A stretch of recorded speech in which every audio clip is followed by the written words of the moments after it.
The first time my father auctioned me off, the room laughed. Not politely either. Not the thin, careful kind of laughter people use when they are embarrassed for someone and trying to hide it. This was open laughter, sharp laughter. The kind that rolls across a ballroom under chandeliers and makes you suddenly aware of every face turned in your direction.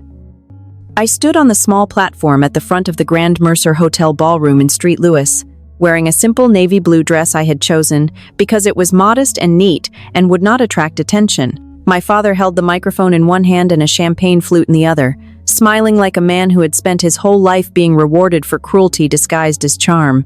"And here," he said, his voice booming through the speakers, "is my daughter Caroline. If anybody wants a quiet, joyless woman who knows how to ruin a party, we'll start the bidding at $1. The room erupted. More than 200 people sat at round tables dressed in white linen and silver candlelight. Men in tuxedos, women in silk and diamonds, board members and donors and local politicians who had spent the evening praising my father's generosity. I saw mouths open in laughter, hands rise to faces, even a few people slapped the table. My father laughed too. I stood there looking at him, and for one suspended second, I felt exactly as old as I had at 12 years old in our kitchen when he told my brothers I was too serious to be much use to anybody. Then a voice came from the back of the room. "I'll bid 1 million. It was a man's voice, firm, unhurried, not joking. The laughter stopped so abruptly, it was as if someone had cut the power. Every head turned. A tall older man rose slowly from a rear table near the wall, broad-shouldered even with age, silver-haired, standing as straight as a flagpole. He wore a dark, formal military uniform, stars glinting under the chandelier light. 4 of them. The room went still. My father blinked, the smile on his face faltering for the first time that evening. The general did not smile. He looked at me first, not my father, and then lifted his bidder card slightly. 1 million, he repeated, for the privilege of standing beside a real American hero. I could hear my own heart then, not racing, just heavy, deliberate, like a drumbeat from a long way off. And my father's face, under all that practiced confidence, began to change. That was the moment everyone in that ballroom finally stopped seeing me as the quiet daughter who never quite fit the family portrait. But to understand how I got there, standing beneath those lights while the whole room stared, you have to understand the kind of man my father was and the kind of daughter he believed he had. My father, Richard Whitmore, made his living in commercial real estate and his reputation in philanthropy. In St. Louis, that combination can turn a man into something close to royalty if he knows how to host a fundraiser, shake the right hands, and have his name engraved on enough plaques. My father knew how to do all 3. There was a children's wing downtown with his name on it, a scholarship fund at a private high school, and a charity gala every spring that drew just enough important people to keep him feeling important too. People like to call him self-made. That was not entirely true. My grandfather left him a hardware business and 3 parcels of valuable land at the edge of the county. But my father turned that inheritance into something bigger, and for that, people gave him credit. He wore success the way some men wear a tailored suit, snugly, comfortably, without ever forgetting who they believed it set them above. He believed in appearances. He believed in men who spoke loudly and women who smiled softly. He believed sons were an investment and daughters were a reflection. My brothers, Daniel and Scott, were raised like junior executives from the time they could walk. They were given firm handshakes, golf lessons, and patient explanations about money. I was given piano lessons, etiquette reminders, and the sort of backhanded praise that never warms a child for long. "Caroline's the dependable one," my mother used to say, which sounded kind until you realized dependable in our house meant invisible. It meant I did not make trouble. It meant I did not ask for much. It meant I learned early how to take up less space than I deserved. I was the youngest by 6 years and the only girl. By the time I was old enough to understand the structure of our family, the roles had already hardened around us like plaster. My brothers were my father's future. My mother was the peacekeeper, and I was the one expected to be grateful for whatever affection was left over after the men in the house were done with it. The older I got, the more I disappointed him simply by being myself. I did not enjoy the country club. I did not flirt properly with the sons of his friends. I did not chatter. I read too much, kept my room too plain, asked too many questions, and preferred running at dawn to sleeping in on weekends. My father used to watch me come back from those runs in high school, cheeks red, ponytail damp, and shake his head like I was a puzzle he had no interest in solving. "You always look like you're preparing for a war," he once said. At the time, I was 17 and standing barefoot in the kitchen in a sweatshirt, pouring myself coffee before school. "Maybe I am," I answered. He laughed. "Girls like you always think discipline is a personality." It was one of those remarks that stings more with age, not less. At 17, I could still tell myself he did not mean it. At 42, I understood he meant every word he ever said about me. That was what made the gala so unsurprising. Cruelty does not appear out of nowhere. It grows in familiar soil. The first real fracture between us came the summer after high school graduation. My brothers had both gone into business programs. My father had already arranged internships for them. There was a shape to their lives, and he approved of it because he had drawn it himself. When it came time for me to announce my plans, we were sitting on the back patio after dinner. My mother had brought out iced tea. Cicadas hummed in the trees. My father was in a good mood because he had closed on a shopping center that afternoon. "I've made my decision," I said. My mother smiled. "About college?" "About service," I said. My father lowered his glass. I told them I had decided to enlist. Not because I hated home, although by then I had begun to understand that home could be the loneliest place in the world. Not because I was reckless. Not because I was trying to prove a point. I enlisted because for the first time in my life, I wanted to step into a place where effort mattered more than charm, where discipline was not mocked, and where respect could be earned instead of inherited. The silence after I said it was so complete. I could hear the ice settling in my mother's glass. My father stared at me as if I had announced I was joining a circus. "That is not happening," he said. I remember how calm I felt. It surprised even me. "It is. No daughter of mine is going to run off and play soldier. I'm not playing." His mouth tightened. "Caroline, don't be ridiculous." My brothers exchanged the look they always used when I was creating inconvenience. My mother, who had spent her life smoothing over my father's rough edges, said softly, "Maybe we should talk about this tomorrow." But I had already made up my mind. And in our family, calm defiance was treated as a far greater offense than shouting.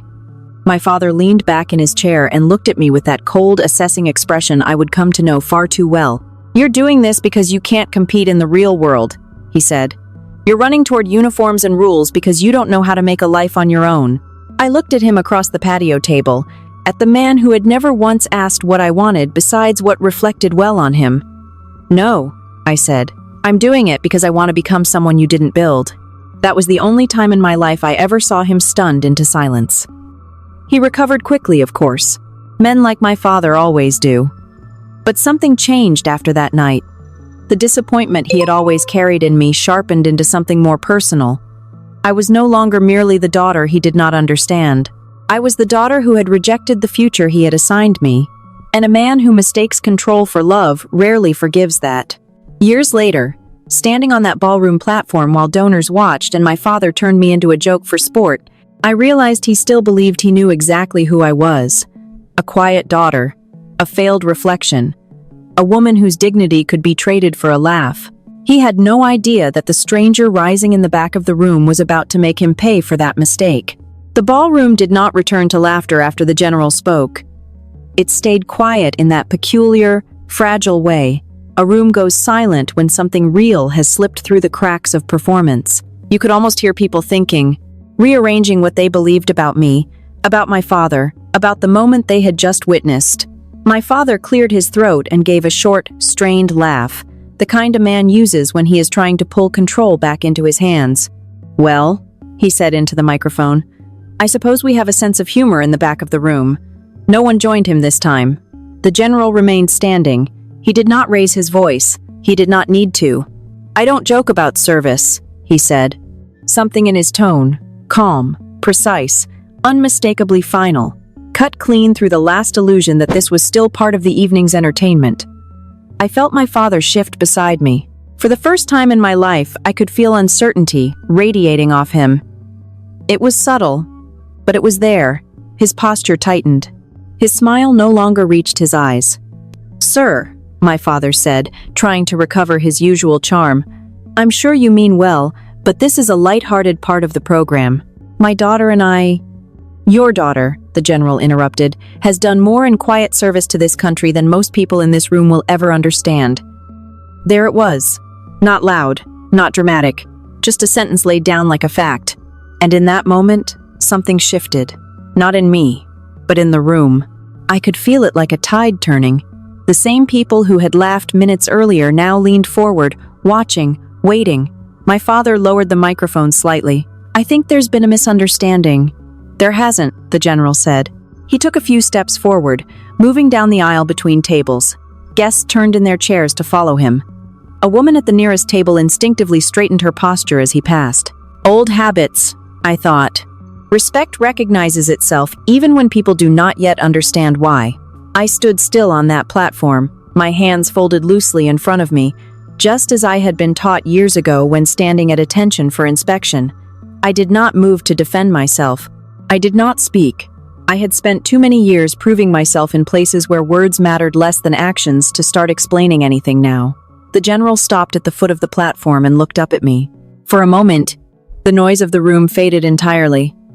"Good to see you again, Captain," he said quietly. "Captain." The word moved through the room like a ripple. My father blinked. "Captain?" I met the general's eyes and gave a small nod. "Sir." He inclined his head in return, then turned slightly, just enough to address the audience without losing that connection. "I believe the bidding should continue," he said, "at 50 million. A few people gasped, not loudly, but enough. 50 million was not a figure you tossed into a charity auction without consequence. Even among the kind of wealth gathered in that room, it carried weight. It demanded attention. My father stepped forward, finally lowering the microphone entirely. "I'm going to have to ask you to what?" the general asked, not unkindly. "Sit down? Pretend I didn't just hear you reduce your daughter to a punchline?" My father's jaw tightened. I watched him carefully. The way I had learned to observe people under pressure during my years in service. He was calculating now, not emotional, looking for a way out that preserved his image. "This is a misunderstanding," he repeated more firmly. "Caroline has never mentioned—" "That doesn't surprise me," the general said. That sentence landed harder than anything else he had said so far, because it was not about me. It was about him. I could see it in the way my father's expression flickered just for a second, before settling again into that practiced composure. "Sir," my father said, forcing a polite smile, "perhaps we should take this conversation somewhere more appropriate." "No," the general replied. "This is appropriate." He turned fully, now addressing the room. "I've spent the better part of my life around men and women who serve without expectation of recognition," he said. "People who don't announce themselves, who don't measure their worth by applause. But every so often, you see someone being dismissed in a way that has nothing to do with their character and everything to do with someone else's blindness." No one spoke. I noticed a woman at the front table, one of my father's longtime donors, lower her eyes. A man beside her shifted uncomfortably in his seat. The room was beginning to understand. My father, however, was not a man who surrendered control easily. "Caroline," he said, turning to me at last, "if there's something you'd like to share, now would be the time." It was a performance disguised as an invitation, a chance for me to smooth things over, to laugh it off, to restore the narrative he preferred. For a brief moment, I considered it. Old habits have a way of lingering. There was a part of me, the younger version of myself, that still understood how to step back, to minimize, to make him comfortable again. But that part of me had been left behind years ago. "I don't have anything to add," I said calmly. My voice carried through the microphone he was still holding, softer than his, but steady. "I came because you asked me to attend. I stayed because it mattered to you. That's all." It was not a speech. It was not an accusation. It was simply the truth. And somehow that made it harder for him to deflect. The general watched me for a moment, then nodded slightly, as if confirming something he had already known. "Permission to speak freely, Captain?" he asked. A faint smile touched the corner of my mouth. "You always do, sir." A few people in the room let out quiet breaths at that, some kind of release. The tension had shifted again, but this time it was no longer centered on humiliation. It was something else. Recognition, perhaps, or the beginning of it. The general stepped onto the first step of the platform, not quite joining me, but close enough that his presence filled the space. "5 years ago," he said, There was an operation overseas that went sideways faster than anyone expected. Communications were compromised. Visibility was low, and a unit found itself in a position where the safest option would have been to retreat. He paused, but someone made a different decision. I did not move. I did not need to. The memory was already there, vivid and immediate, as if the years between then and now had folded in on themselves. The decision, he continued, cost her more than anyone in this room will ever know. But it also saved lives.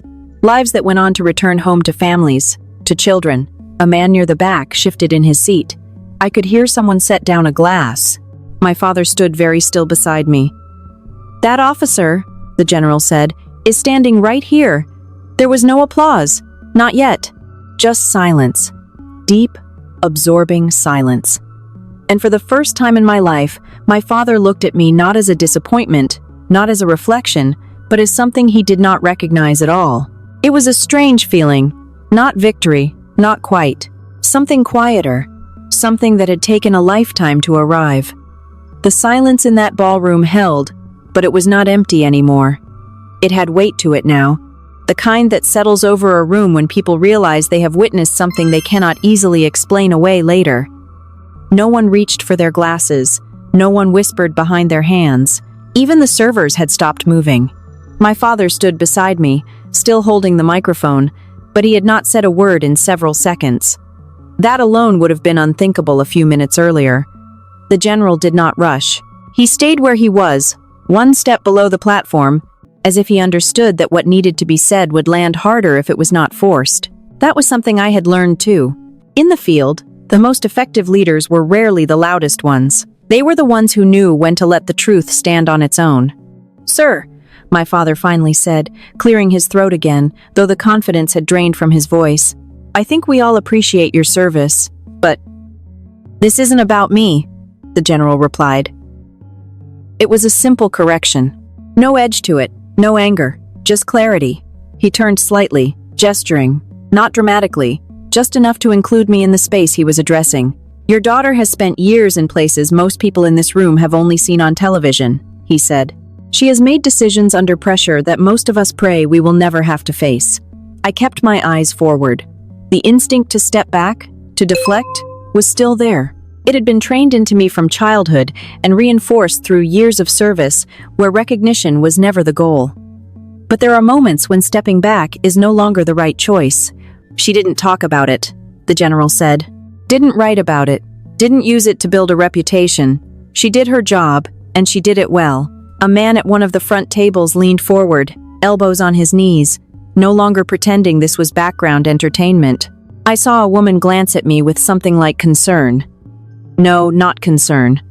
Respect, perhaps, or the beginning of it. My father let out a tight breath through his nose. Well, he said, that's admirable, of course, truly, but tonight is about the foundation, about raising funds for people who need help. I'm aware, the general said. He met my father's gaze evenly. And sometimes help starts with recognizing the value of the people closest to you. There it was again, not loud, not theatrical, but impossible to ignore. My father shifted his weight. I could almost see the gears turning behind his eyes, searching for a way to pivot, to regain control of the narrative he had built for years. He had always been good at that, redirecting attention, smoothing over discomfort, turning moments to his advantage. But this was different. For once, he did not have the full picture, and worse, the rest of the room was beginning to realize it. Caroline, he said again, softer this time, as if adjusting his approach might yield a better result. Why didn't you ever tell us any of this? It was the first question he had asked me all night that was not laced with judgment. I considered it for a moment. There were 100 answers I could have given. None of them would have fit neatly into the version of our family he had always preferred. You never asked, I said. I did not raise my voice. I did not look at him when I said it. I simply spoke the truth the way I had learned to, clean, direct, without embellishment. Something in the room shifted again, not dramatically, not visibly, but I felt it, because most people in that ballroom were old enough to understand what that sentence really meant. My father opened his mouth as if to respond, then closed it again. For once, he had no immediate answer. The general gave a small nod, not toward me this time, but almost to himself. "That sounds about right," he said quietly. He took another step up, now level with the platform, though he still kept a respectful distance. He was not there to overshadow me. He never had been. "Captain Whitmore," he said, his tone returning to something more formal. "With your permission, I'd like to clarify one detail." I met his eyes. "Go ahead, sir." He turned back to the room. "The operation I mentioned earlier wasn't routine," he said. "It involved extracting a group under conditions where most would have called it off." He paused, letting that settle. "She didn't call it off." The words landed slowly, deliberately. "There were civilians involved," he continued, "and members of her unit who would not have made it out if she had chosen the safer option." I could feel the memory pressing at the edges now, not overwhelming, just present. A man at the back shifted in his chair. Someone else cleared their throat softly. The room was listening in a different way now, not for entertainment, but for understanding. "She led that operation," the general said, "and she brought them home." He did not elaborate further. He did not need to. People over a certain age understand restraint.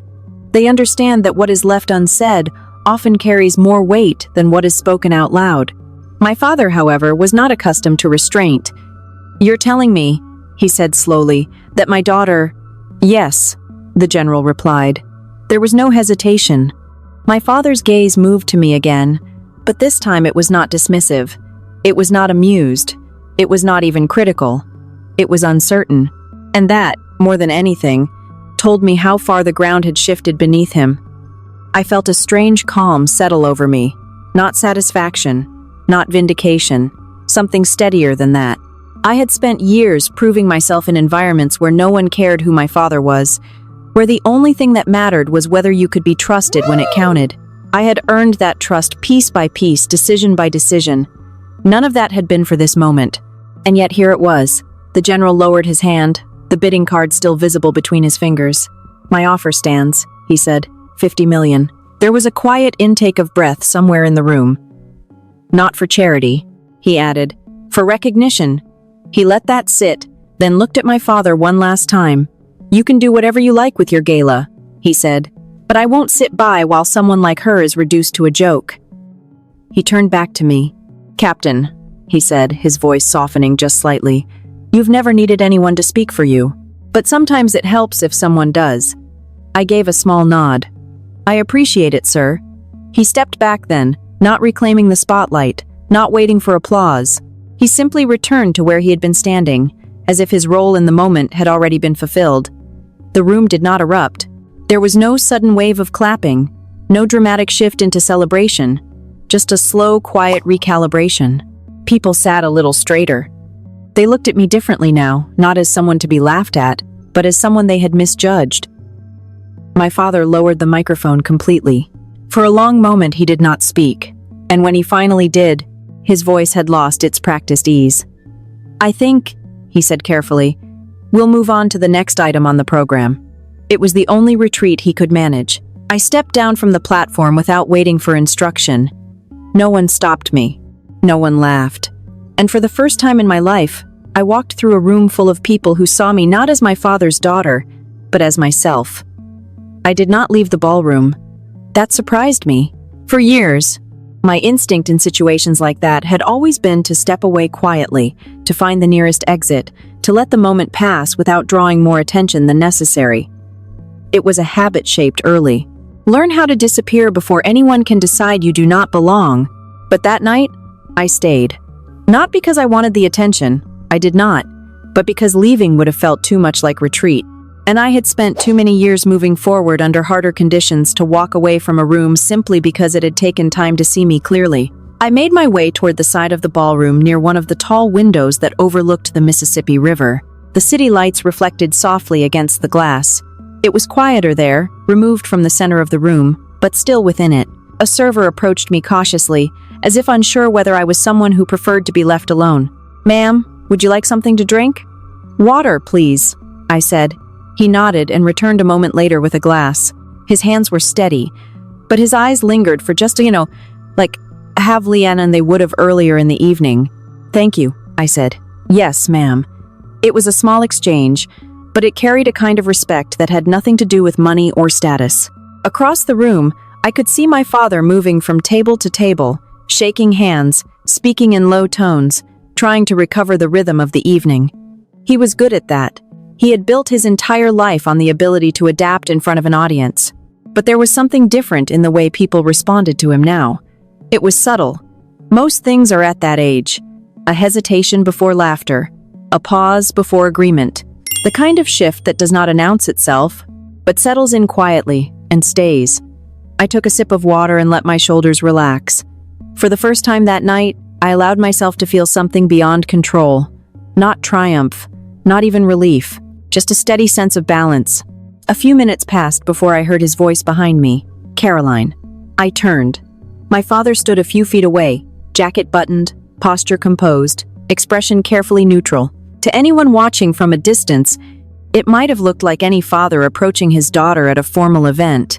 But I knew him too well. There was tension in his jaw, in the slight stiffness of his shoulders, in the way he held his hands, no longer loose, but controlled. "Can we talk?" he asked.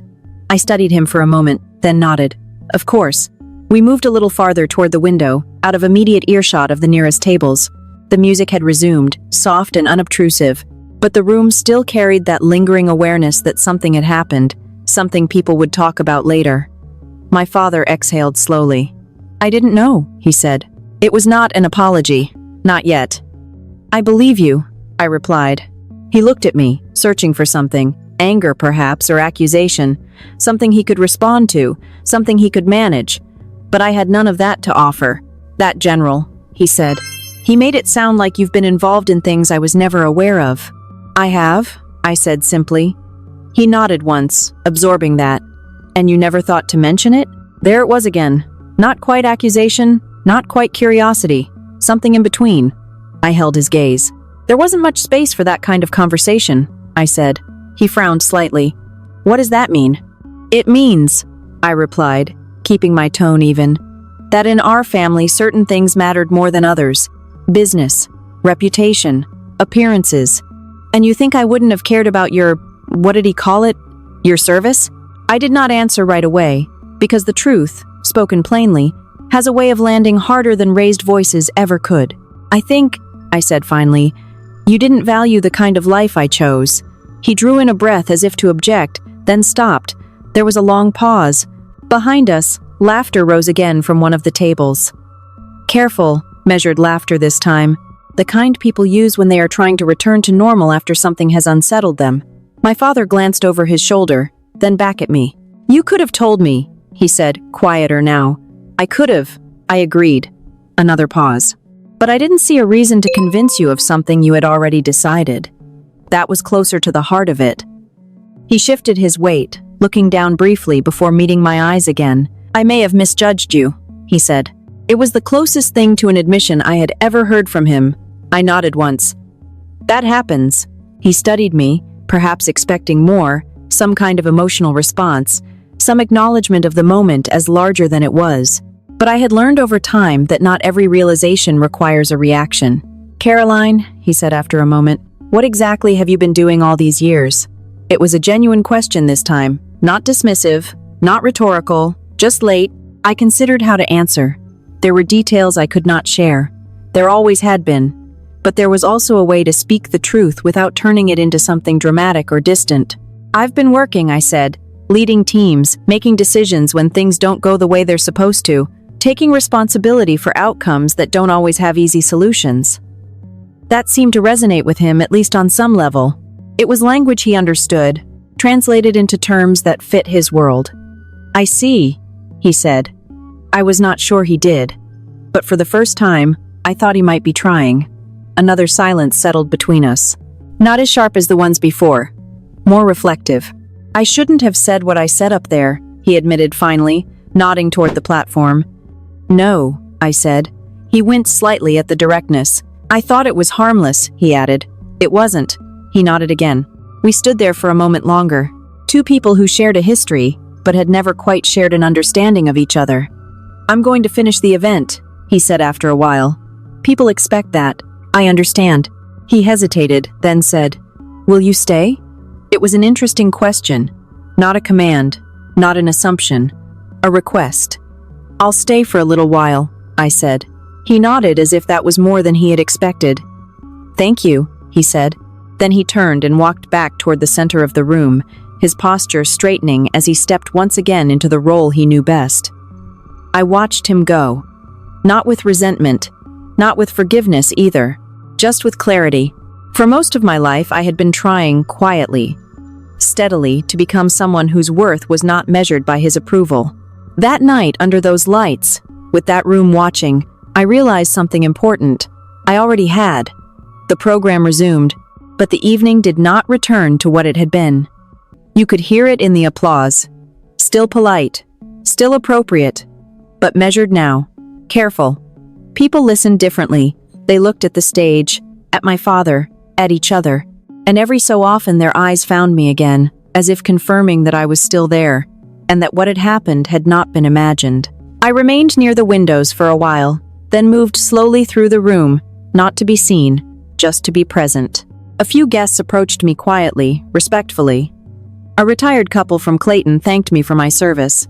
A man in his 70s who introduced himself as a former Marine shook my hand and held it a moment longer than necessary, the way veterans do when words do not quite carry everything. A woman with silver hair and steady eyes simply said, "I'm glad he spoke up." And I knew she meant the general. I thanked them all, keeping my responses simple. It was not the attention that mattered. It was the shift. Across the room, the general had returned to his table. He was not surrounded by a crowd. He did not seem to want one. He sat with a few other guests, older men and women, quiet, observant. Every so often, he glanced in my direction, not to check on me, but in acknowledgement, a shared understanding. That was enough. I was halfway back toward the windows when my father's voice carried again from the stage. And as we continue tonight, he was saying, "I want to take a moment to recognize all those who serve both here at home and abroad." It was a smooth pivot, professional, the kind of adjustment that would have impressed me once. Now it simply told me he was trying to restore balance. "And," he added, pausing just long enough to draw attention, "I'd like to acknowledge my daughter, Caroline, for her dedication and for the work she has done in service to this country." A few heads turned again. I stopped walking. There was applause. Not loud, not overwhelming, but sincere. I stood there, letting it pass over me, not stepping forward, not shrinking back, just receiving it the way I had learned to receive recognition without attaching myself to it. When the applause faded, my father continued with the program. I did not return to the stage. I did not need to. Later, after the final speech and the last round of donations had been pledged, the room began to loosen. Jackets came off. Conversations grew more relaxed. People lingered near the bar or gathered in small circles, decompressing the evening. I stepped out onto the terrace. The night air carried the soft hum of the river and the distant sound of traffic across the bridge. It was cooler outside, quieter, the city stretching out in lights and reflections. For a moment, I stood alone. Then I heard the door open behind me. "I thought you might be out here." I turned. The general stepped onto the terrace, closing the door gently behind him. Without the full brightness of the ballroom, the details of his uniform softened, but the presence remained unmistakable. "Sir," I said. "At ease," he replied with the faintest hint of a smile. We stood side by side near the railing, looking out over the river. "You handled that well," he said after a moment. "I've had practice," I replied. He nodded once. "I imagine you have." There was a pause. "Comfortable this time?" "I didn't mean to create a scene," he added. "You didn't," I said. "That was already happening." That earned a quiet breath of amusement from him. "I suppose it was?" We stood in silence for a few seconds more, the kind that does not demand to be filled. "Why now?" I asked. He did not pretend not to understand the question. "Because I was in the room," he said, "and because I recognized you." I glanced at him. "From the operation?" "From more than that," he said. "I've followed your career." That surprised me. I didn't think anyone outside the chain of command paid much attention. "The right people do," he said, not loudly, but consistently. I let that settle. "You've built a reputation," he continued. "Not the kind that shows up in headlines, the kind that gets passed from one commander to another, the kind people trust." I nodded slightly. "That matters," he said. It does, I agreed. He rested his hands lightly on the railing. I wasn't going to say anything tonight, he admitted. I had every intention of attending, making a donation, and leaving quietly. What changed? He glanced back toward the ballroom doors. I heard your father speak, he said, and I saw the way the room responded. I understood. There are moments when silence becomes a form of agreement. I met his gaze. And you don't agree easily. No, he said. I don't. We stood there, the weight of the evening settling into something quieter, something more reflective. I appreciate what you did, I said. He inclined his head. You didn't need it. No, I said. But it helped. He accepted that. Will you stay in Street Louis long? He asked. A few days, I said. Then I head back to my unit. He nodded. They're lucky to have you. I did not respond to that, not because I disagreed, but because some things are better left unspoken. After a moment, he stepped back from the railing. I won't keep you, he said. You've had enough of an evening. I allowed a small smile. That's one way to put it. He returned it briefly, then turned toward the door. Captain, he said, pausing with his hand on the handle. For what it's worth, not everyone needs to understand you for your work to matter. I know, I said. He nodded once more, then stepped back inside. I remained on the terrace a while longer. The river moved steadily beneath the lights, indifferent to everything that had happened above it. That steadiness felt grounding. Eventually, I went back inside. The crowd had thinned. My father stood near the front, speaking with a small group. He looked up as I entered, and for a moment, our eyes met across the room. He did not look away this time. Neither did I. We did not speak again that night. We did not need to. Some things had already been said, and some things I knew would take time. The next morning came quietly. No headlines, no dramatic aftermath, just sunlight through the hotel curtains and the low hum of a city returning to its routine. I woke earlier than I needed to, the way I always did, and sat for a moment on the edge of the bed, letting the stillness settle. Moments like the night before do not resolve themselves all at once. They unfold slowly. I dressed simply, slacks, a light sweater, and went downstairs for coffee. The lobby was nearly empty. A couple sat near the windows reading newspapers. A businessman checked his watch as he waited for a car. No one looked at me twice. I appreciated that. After a few minutes, I stepped outside and walked along the riverfront. The air was cool, carrying the scent of water and concrete. A few runners passed by, heads down, focused. A man walked his dog. It was an ordinary morning. There is comfort in that. I had just reached the end of the path and turned back when I saw him. My father stood near the entrance to the hotel, hands in his coat pockets, looking out toward the river as if he had been there for a while. He was not on his phone. He was not speaking to anyone. He was waiting. I slowed my pace, then walked toward him. He turned when he heard my footsteps. Morning, he said. Morning. For a second, we stood there like strangers who recognized each other, but were not sure what came next. I thought you might be out here, he said. I usually am. He nodded as if filing that away. We walked a few steps together along the path before he spoke again. I've been thinking about last night, he said. I figured you might. That earned a faint, almost reluctant smile. I've replayed it a few times, he continued. The things I said, the way people reacted. He paused. I don't like how it looks. I glanced at him. Is that what bothers you? I asked. He met my eyes. And for once, he did not answer immediately. It's part of it, he admitted. I've spent a long time building a reputation. I don't take lightly the idea that I might have damaged it. I nodded. That was honest, at least. And the other part? I asked. He exhaled slowly. The other part, he said, is realizing that I've been wrong about you. There it was, not dressed up, not softened, just said. I did not rush to respond. We walked a few more steps in silence. I thought I understood what mattered, he continued. Success, stability, building something people could see. That makes sense, I said. It does, he agreed, but it's not everything. He stopped walking then and turned to face me fully. I didn't understand your path, he said, and instead of asking, I dismissed it. I held his gaze. That's true, I said. He nodded once, accepting it. I don't expect you to forget that, he added, or to excuse it. I'm not looking to, I said. Another pause. But I would like to understand, he said, if you're willing. That was new, not a statement, not a correction. A request. I considered it carefully. Understanding is not something you hand over in a single conversation. It takes time. It takes consistency. But it has to start somewhere. I can tell you some of it, I said. Not everything. I don't need everything, he replied. Just enough. We started walking again. I joined because I needed a place where effort mattered, I said. Where the rules were clear. Where you earned your position. He listened without interrupting. I didn't always get it right, I continued. There were moments I doubted myself. Moments I wanted to walk away. What kept you there? He asked. Responsibility, I said.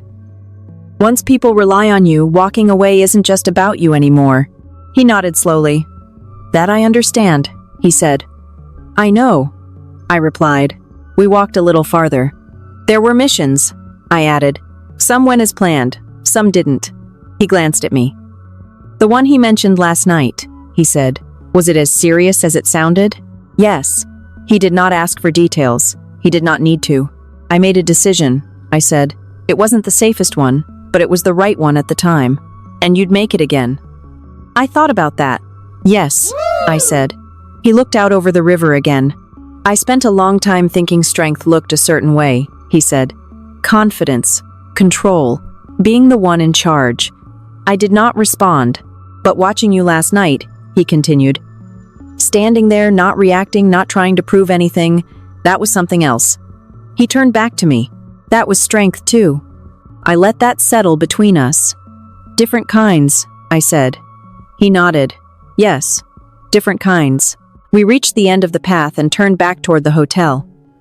I spoke to a few people this morning, he said after a while, about the foundation, about expanding some of the programs we support. That's good, I said. I'm thinking about adding something focused on veterans, he continued. Transition support, family services. I glanced at him. Why? He did not hesitate. Because I should have been paying attention sooner. It was not a grand statement, but it was sincere. That would help people, I said. That's the idea. We reached the hotel entrance. He stopped. I know one conversation doesn't fix everything, he said. And I know I have a long way to go before you trust anything I say. I'm not measuring it that way, I replied. How are you measuring it? Consistency, I said. Over time. He nodded. That's fair. We stood there for a moment. I'm glad you came last night, he said. I'm glad I did too. He hesitated, then added, Would you be open to meeting again before you leave? I considered it. Yes, I said. We can do that. He nodded, a small sense of relief crossing his face. Good. Then he stepped back, giving me space as if he was learning, slowly, how to do that. I watched him go inside, then turned back toward the river for one last look before heading up to my room. The night before had been loud.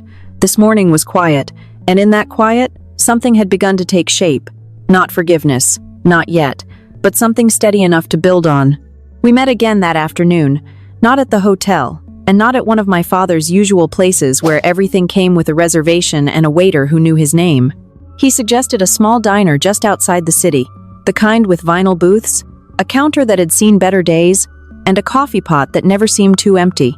I recognized it the moment we pulled into the parking lot. He used to bring us there when we were kids, before the galas, before the plaques, before everything in his life had to look polished from the outside. Back then, he ordered the same thing every time. Eggs over easy, toast, black coffee. I wasn't sure if you'd remember it, he said as we walked in. I do, I replied. We took a booth near the window. The waitress, a woman about my age with tired eyes and a kind voice, handed us menus we did not need. Coffee? She asked. Yes, please, I said. My father nodded. Same. When she walked away, we sat there for a moment, the quiet between us different from the night before. Less tense, more grounded. I thought this might be a better place to talk, he said. It is. He gave a small nod, then folded his hands on the table. I've been thinking about what you said this morning, he began. About consistency. That's where it starts, I said. I agree. The waitress returned with coffee. He thanked her. I watched him do it. Simple, direct, without performance. It was a small thing, but it mattered. I can't change the past, he said once she left. "But I can decide how I move forward." I met his eyes. "That's true for everyone." He took a sip of coffee, then set the cup down carefully. "I spent years believing I was doing the right thing," he continued. "Providing, building something for the family, setting expectations. You did provide," I said. "You built something real." "But I also decided what mattered without asking anyone else," he said. I did not argue with that. "And when you chose a different path," he added, "I treated it like a rejection." "It wasn't," I said. "It was a decision. I see that now." We ordered. He kept it simple, just like before. Eggs, toast, coffee. I did the same. When the waitress left again, he leaned back slightly, studying me. "I'd like to do something," he said. "What kind of something?" "For the foundation," he replied. "But not just in name. Something that reflects what you've actually lived." I waited. "A program," he said, "for veterans coming home. Not just financial support, real transition help, job placement, family counseling, the kind of structure you were talking about." I considered it. "That would make a difference," I said. "I'd want your input," he added, "not as a gesture, as a guide." That was new. "You'd have to listen," I said. "I would. And not shape it into something that just looks good on paper." "I understand." I held his gaze for a moment longer, then nodded. "Then I'll help," I said, "within reason." Relief flickered across his face, quickly controlled, but visible. "Thank you," he said. Our food arrived shortly after. For a few minutes, we ate in silence. It was not uncomfortable, just normal. Halfway through the meal, he spoke again. "I owe you an apology," he said. I looked up. "Not just for last night," he continued. "For a lot of things." I set my fork down. "I'm listening." He took a breath. "I didn't see you clearly," he said. "Not when you were younger. Not when you made your choices. I measured you against expectations that had more to do with me than with you." He paused. "And when you didn't fit them, I dismissed you." There was no defense in his voice. No justification, just acknowledgement. "That hurt you," he said. "Yes," I replied. He nodded once, accepting it. "I'm sorry." The words were simple, not dramatic, not overworked, but they were real. I let them sit between us. "Thank you," I said. He looked at me as if unsure what came next. "Apologies don't fix everything," I added. "I know. But they matter." He nodded again. We finished the meal slowly, talked a little about practical things. My schedule, his upcoming commitments, the logistics of the program he wanted to build. Nothing heavy, just enough to start forming something new. When the check came, he reached for it out of habit. I let him. Outside, the afternoon light had softened. The parking lot was quiet. We stood by our cars for a moment. "I won't pretend this changes everything overnight," he said. "It doesn't," I agreed. "But I'd like the chance to get it right," he added. I studied him. This was not the man from the stage the night before. Not entirely. That part of him still existed. It probably always would. But there was something else now, too. Something more aware. "You'll have that chance," I said. "What you do with it is up to you." He nodded. "That's fair." We said our goodbyes without ceremony. No awkward gestures. No forced closeness. Just a quiet understanding that something had shifted. I drove back toward the hotel, the city unfolding in familiar lines, traffic lights, brick buildings, the rhythm of a place that does not stop for personal revelations. That evening, I packed my things. My flight left early the next morning. Before I left, I stood for a moment by the window, looking out over the river again, the same view as the night before. But it felt different now. Not because anything outside had changed, because something inside had. For years, I had carried the weight of being unseen in my own family. I had learned to build a life that did not depend on that recognition. A life grounded in action, in responsibility, in quiet certainty. That had not changed. What had changed was simpler. I no longer needed the past to be different in order to move forward. And sometimes, when the people who failed to see you finally begin to look more closely, it does not erase what came before, but it can open a door if you choose to walk through it. If this story reminded you of someone who was underestimated, overlooked, or quietly carrying more than others realized, take a moment to share it with them. And if you have ever had to build your worth without recognition, know this: what you have done still matters, even if it took time for others to see it. Thank you for listening.